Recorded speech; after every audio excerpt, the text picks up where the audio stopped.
Good evening. Ito po si Pixel Broadside, isang Pinoy sa Victoria. First off, maraming salamat sa mga subscribers na nag-stick sa channel na to. After all these months of inactivity, alam ko na nagmukha tuloy na dead channel na kasi walang content na in-upload. Pasensya na, honestly though, naging busy ako dito. But right now, medyo stable ang konti dito ngayon sa bahay. So hopefully makakaroon ulit ako ng panahon para makapag-upload ng semi-regularly. I'm gonna try anyway. Kasi parang pang nangyayari dito sa family and it's still not as stable as I want to. Pero I'll give it my best. Pero here we are. It's been what? Almost 2 years since na last ako mag-upload dito ng video. It's been a long while. Suffice to say, ang dami nangyari dito. So, let's see. Dumating ang family ko, which is my wife and my 2 kids. Tapos, napalipat ko na bahay. Basically, same general area, pero it's a different place.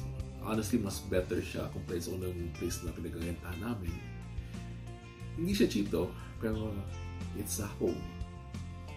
Which is, honestly, lucky kami na family namin na meron kaming ganito. Kasi, honestly, ang mahal dito kahit na rentahan sa Victoria. Aside from that also, nag-graduate na ako sa University of Victoria. So, I am now the proud owner of a diploma in business administration.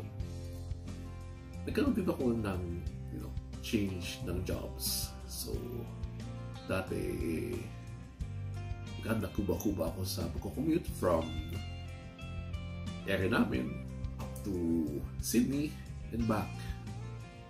Honestly, naging antena po na yun, especially na dumating na dito yung asawa ko at yung mga anak. So, had to look for greener pastures. Despite na yun nga, although my first employer was, willing to support any kind of PR application, pero talaga, really did need to look for something closer. So, nagkaroon ako ng work. It was an office job. Stayed there for almost a year. A lot of circumstances nangyari and I had to leave it. So ito ngayon ako semi-house husband mode, nag-aalaga ng bata. It's own way of fulfilling, pero of course siyempre diba, kasi laking opisina ako so I hope to one day get back into Google things. But right now, I'm kind of enjoying watching over the kids, watching them, guiding them, and watching them get into trouble. Another thing na nangyari, of course, is dumating yung kapatid ko. It's kind of her turn na mag-aaral. She's also taking up business administration. Hindi sa UVic, kasi right now backlog na yung UVic na about 2 years. So, she is taking up her studies in a different university dito sa British Columbia. It's remote for now, pero eventually she's going to have to move to a different part of BC kasi it looks like they're planning to go back to face-to-face studies na, so of course she's going to have to move out. Until then, sinusuportan namin siya. We're making sure that she gets acclimated dito sa Canada. And then, we'll see where we can go from there. Honestly, it has been a long 2 years. It's more than 2 years na yun at this point since I came here sa Canada. It's been eventful. Pero ako, I'm the first to claim na hindi siya naging madali. Honestly, marami akong decisions na I hope na would have gone differently. Sana naisip ko sooner. So, allow me to share some of my experiences dito na para sa inyo mga nababalak na magstay here na matagal,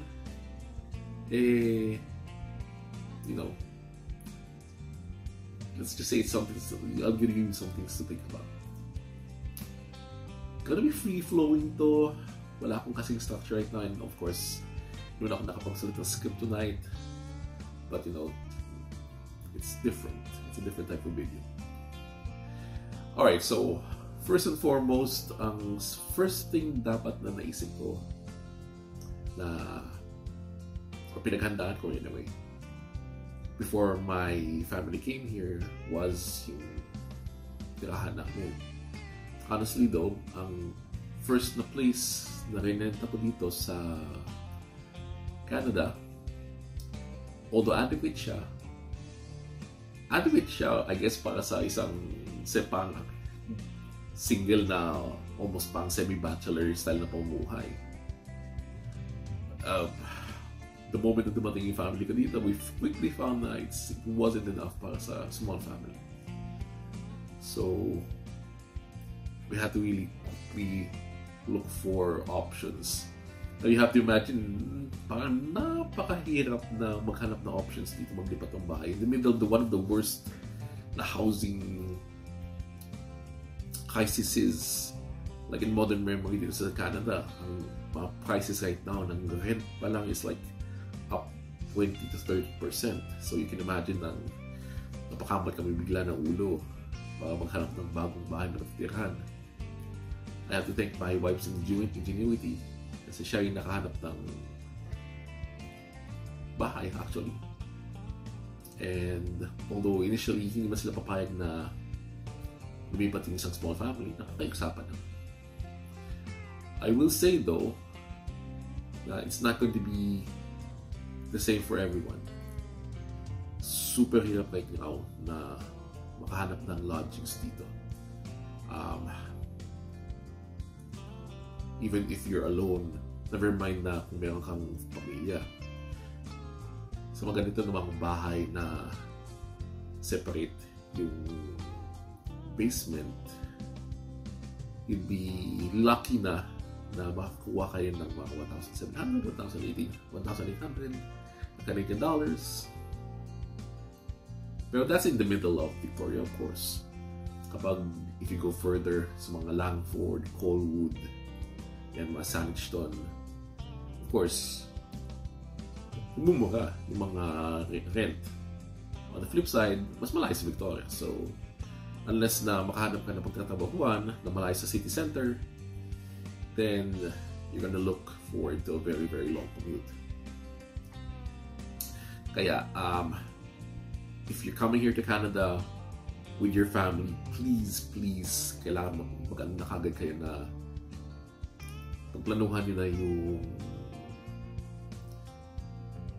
or maghanap na kayo ng place na tatanggap ng isang small family, because honestly, ang hirap. Even the apartments here, yung mga pang studio type apartments, parang dalang lang mag-accept ng mga immigrant, well, small family immigrants. Kasi it will either be small or it's gonna be expensive. Another thing na I hope na gawin ninyo o iwasan niyo yung experience ko, of course, is the fact na kung maghanap kayo ng pagtatabuhan is like within reach sana ng residence niyo. We have a good public transport system here sa Victoria.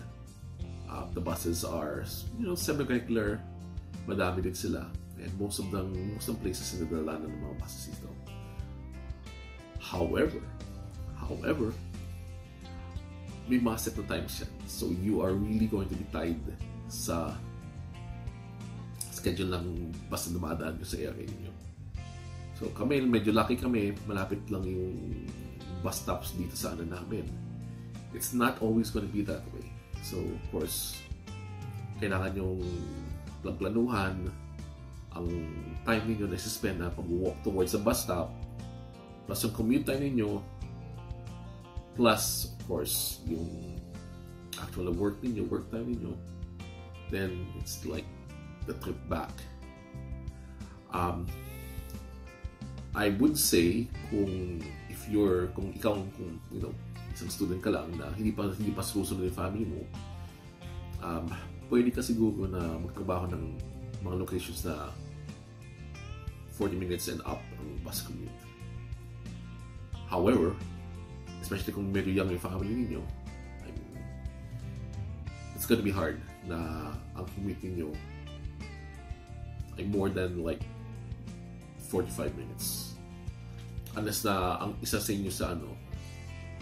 inyo ay magsa-stay at home, parent. And honestly though, right now hindi practical yun. So, it's a good chance na both parents mag-alternating ng trabaho. So, my advice is one of those parents probably siguro yung kukuha ng part-time na work. This has to be like within 20 to 30 minutes ang workplace from kung saan kayo nakatira. At least. Kasi, I mean, everyone wants to have like a car. Everyone, eventually, yun naman yung target natin. We get a house, we get a car. Like our own car, diba? Until na maging PR kayo, it's not going to be a reality. So, talaga kung emergency na kailangan mo umuwi ka agad ng bahay,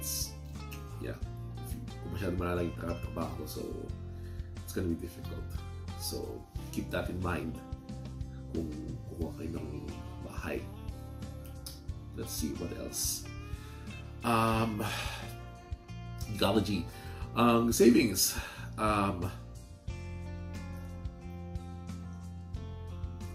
Nung mag-isa ko dito, I found na kaya mong survive ng anywhere between like $200 to $300 per cut-off. Basically, so kung may magastos sa isang buwan, Mexico, abot ako ng $700 sa food budget ko, pero aside from that, parang maliit. However,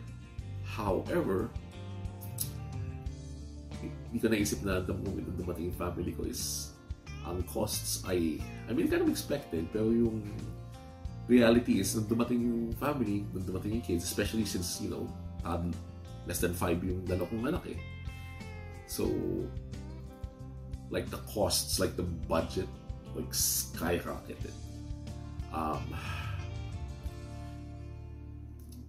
Parang it went from something like pang 500, 600 per cut-off. Never mind pa kung may pang kailangan emergency na kailangan bilhin sa groceries. So you're looking at something like nasa 800 plus ang conservative na estimate yun. Kung kaya nyo magtipid, you could probably bring down the costs, monthly costs ng pagkain, like probably to around 600, pero of course, kasi sa amin is may gatas pa, may diaper pa. So, those kind of add up like really, really quickly. So, yeah, nakikita nyo bigla yung parang necessity ng kasi I went from being able to like support myself sa ina-earn ko. Talaga hindi na talaga kaya. Both of us had to like start working na.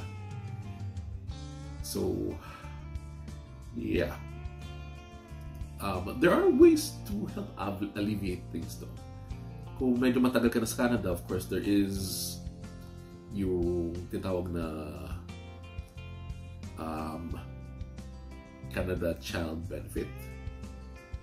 Basically, programa siya ng government ng Canada, both provincial and national, na patulungan yung mga underprivileged, kumbaga, na mga families. And if you've been working basically sa service industry like us for the past year or two, you will be parang under a certain annual earning limit. So, if you have kids, kung medyo na-establish ka na dito, like more than, I can't really say kung gaano katagal kailangan, yung bare minimum na nakastay ka sa province. I stayed here like I would give it like more than a year, I guess, para maging eligible ka na i-apply mo ang family mo para sa monthly na child benefit program nila. So, if you manage to submit all the requirements and okay naman sa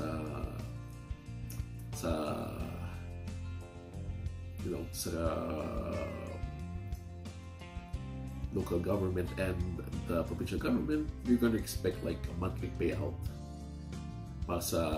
depending on the number of kids that you have. And honestly, nakakatulong yan. Sa family namin last year, we received like $1,350 per month sa kids, and that's a lot. I honestly don't know. Of course, like 70% nun napunta sa savings ng mga bata, pero otherwise kung ano maiwan dun sa 1,350, nakakatulong din sa gastusin ng bahay. It's not gonna pay for everything, pero if both of you are working, kung isang side nyo ay full-time, isa part-time, is comfortable kayo. You're gonna be comfortable. Of course, another thing is if you were able to file taxes, of course, kung isang taon ka na dito, nag-work, na nag-file ka ng taxes, of course, you can expect yung tax refund. A lot of times, substantial na amount to, especially if you've been working really, really hard over the course of the year. Building pang quarterly, I think it's just called a tax rebate. Now, on top of that, so ang tax refund is like a one-time thing. Usually, kapag nag-file ka before April, you'd expect it around June or July. Ang tax rebate is something that's also done by the government to offset yung tax na binabayaran niyo dito ng semi-regularly. It's like paid out like every quarter. It's not a big amount. Something and na-receive ko is experience ko is something like 300 to 400 like every quarter. That kind of depends, of course, sa sinabit mo na taxable amount mo for the previous year. I will say it helps. It's not going to be like game changer, pero when you're not going to complain kapag dumating siya. What else? Oh God, ang dami. There are a lot of things that you have to think about, lalo na kapag may mga bata ka dito. One thing na hindi maglalak dito pa sa mga bata is like parks. Sa Pilipinas, we take for granted na kung gusto nyong labas yung mga bata, you have to go to a mall. Dito sa area namin, I mean, like every hindi ka pa gagalaw ng 2 or 3 blocks, meron ng park na dito. Like, bring your kids out. I mean, especially now na medyo umano na yung pandemic, nag-stabilize ng konti. There's no excuse for you to not bring your kids like outside, and they will enjoy it. Of course, kailangan mo lang maghanda din ng stuff, especially like pagkain, inumin. That's kind of expected. Tama na yan. Ang expected na yan. What else? Oh, yeah. I'd like to make this clear. Bantayan ninyo ang effectivity ng mga IDs ninyo, work permit ninyo. Because right now, super hirap ng application process ng permits and IDs. I mean, kasi nag-chain reaction yan. Ako, for example, nag-graduate ako dito ng December for my student permit. So, I had to, like, right away, make sure na nag-submit kompleto lahat ng mga requirements ko para makapag-submit ako ng application for a postgraduate work permit. So, I submitted, like, kuha ko yung credentials ko from the school, like the letter of confirmation that I graduated, tapos yung transcript of records ko, like early January, like exactly the next day, I submitted my application and all the requirements para sa postgraduate work permit. Ang tagal ng processing. It's like, when I first submitted, ang processing time na nalagay sa website nila is something like more than 101 days. And then tumobo na siya, it became 141. That is a long time. To give you an idea, nakuha ko lang yung postgraduate work permit form ko like this June na. That's like 5 months waiting. Talagang, and what's worse is, legally, the moment na mag-expire ang student permit mo, hindi ka na dapat magtrabaho niyan. Like, there's a date there, actually, once you submit the postgraduate work permit, that says na you're allowed to work up to this point or earlier. So, a point na yun is the expiration of your student permit, or kung anong date na nakalagay dun sa may application form mo. Maano siya, I mean, it's in any other situation, malaking palugit niya. Pero this is not like a regular situation. I mean, super hirap. I mean, 5 months is a long time. And nangyari sa amin is, of course, some of our IDs nag-expire na lang. And it turns out some of those like credentials are needed by some of the mga local work, mga maghanap ka na work, they're gonna look for it. Yung work permit, yan.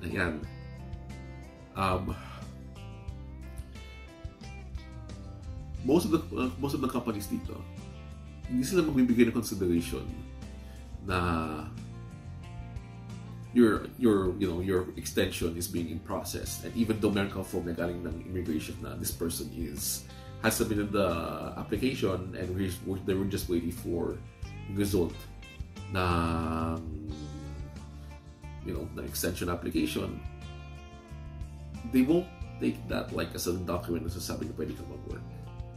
In fact, like, siguro suntok sa buwan na lang na the company that you're trying to apply would like look the other way. In a lot of situations na nakita ko, the company will insist on getting like a valid work permit. Otherwise, you're gonna be stuck like working sa mga service na job. It's gonna be rough kasi mahirap. I mean, not to denigrate yung mga mga kababayan natin nagtatrabaho sa service industry. It's a lot of work. Super hirap. Ang tad ka every day. But, if you don't have like a work permit, sila lang talaga magtatanggap sa iyo. Honestly. And even then, like even yung mga housekeeping jobs, stuff like they look for that. They look for a valid work permit. So if you're kind of like stuck in between, waiting for the results of your work permit extension application, then nganga ka doon, right? It's gonna be tough. Same with yung some of the IDs, like your MSP card mo, yan, the driver's license. These have expiration dates. Normally 2 years ang expiration date ito. The moment either your work permit, or in case natin is yung study permit, with the moment those like wear off, Tapos, wala na yung wala na yung mga benefits, which is a big deal, especially sa MSP. The MSP is yung medical service plan na binabayaran natin na pinapabayad ng provincial government. It pays for like hospital visits and stuff like that. The moment na nag-expire yung card mo, you can't apply for something new until na dumating yung confirmation na may work permit ka na bago. So I mean, di ba, medyo mahirap yun unless na you're also paying for like a private na insurance plan. Pero hindi man lahat ng tayo ay meron tayong extra na pera na makapaggawa ng ganun. So if you get caught na medyo na kailangan mong magpatingin sa hospital and yung MSP mo, MSP card mo is paso, then hirap. Same goes with yung driver's license natin. I mean it's a small thing. It's a small thing, especially kung hindi ka nag-drive. But it's also still a valid ID. And at the same time, there are some jobs here na nag-require na we have actual valid non-learners na driver's license. And hindi ka makapag-renew niyan kung wala kang job permit, right? So, I mean,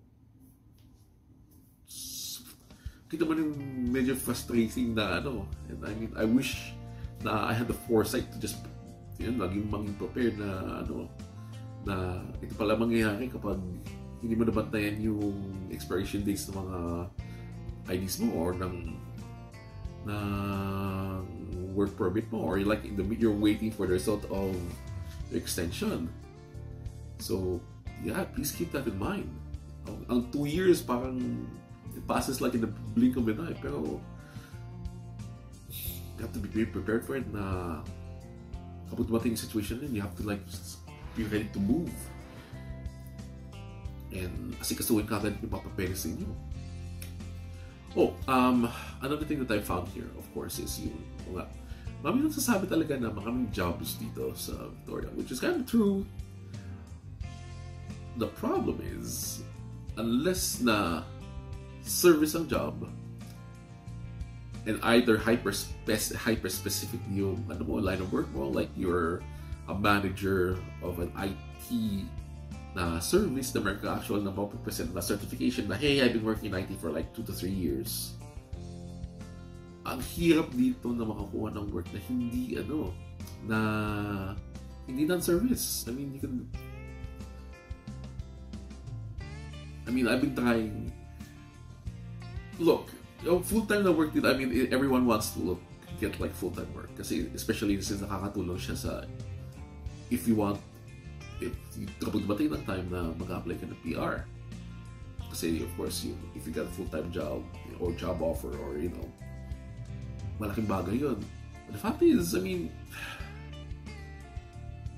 I think 80% ng time is ano ka na, either housekeeping ka or sa restaurant business ka, either as kitchen staff or front sa cashier ka or servers ka or dishwasher ka, ganyan, or any other sort ng NOCC na type ng mga work. And I mean, hindi siya, again, hindi ko din-dedicate yung mga nagtatrabaho sa natin because nagtatrabaho din ako dyan. I worked like more than 2 years sa service industry here. However, ideally kasi, you'd like to find something na nagsusupport ng yung sinasabi mga NOCB na jobs, which is like semi-professional, I guess you can think of that way. Kasi you're of course thinking about the future, you're thinking about immigrating or PR yung habol natin normally dito next step natin after graduating And although you can still apply for PR by going through the service path, most of the time kasi kailangan managerial level ka. And of course, hindi man sila pwede magbigay ng manager level ng ganun-ganun lang for most of these cases. Lalo na kung express entry yung target mo. Right? So kind of keep that in mind. So kung nandito ka is mag-target ka na ng maging tactical na yung ano ninyo ng pang-target na rin ng type ng work na kukunin mo. If you manage to lock out na hindi kayo na for some reason or another nakapaano kayo ng non-service na work, keep it as low as you can. Because it's very, very important. Kung service kayo, honestly, ang advice ko is like grit your teeth, try to do well, and as much as possible, like within the years na dito, kung kaya mo yung magpapromote ka. What else? Medyo free-flowing ng video to ngayon. So, yeah. If you manage though na persevere, there are a lot of options na open sa iyo. It's just, sabi nga nila dito, it's just getting your foot inside the door, kumbaga. And that is, of course, trial na yun on its own. Pero if you manage to keep at it, the possibilities are endless. Nga lang is, it's a lot of grease work. But yeah. So, I've rambled long enough. I'm glad to be back. I'm glad to be able to speak my mind about these things. And hopefully maging, palaisipan sa mga gustong isip nga na mag-ano dito, na sumansami dito sa Victoria, BC, or anywhere in Canada, actually. You better know what you're getting into. In the case, ito si Pixel sa Pinoy Victoria. If you like the content, of course, please like, subscribe, share, and sa mga kababayan natin. And signing off. Hope to see you in my next video.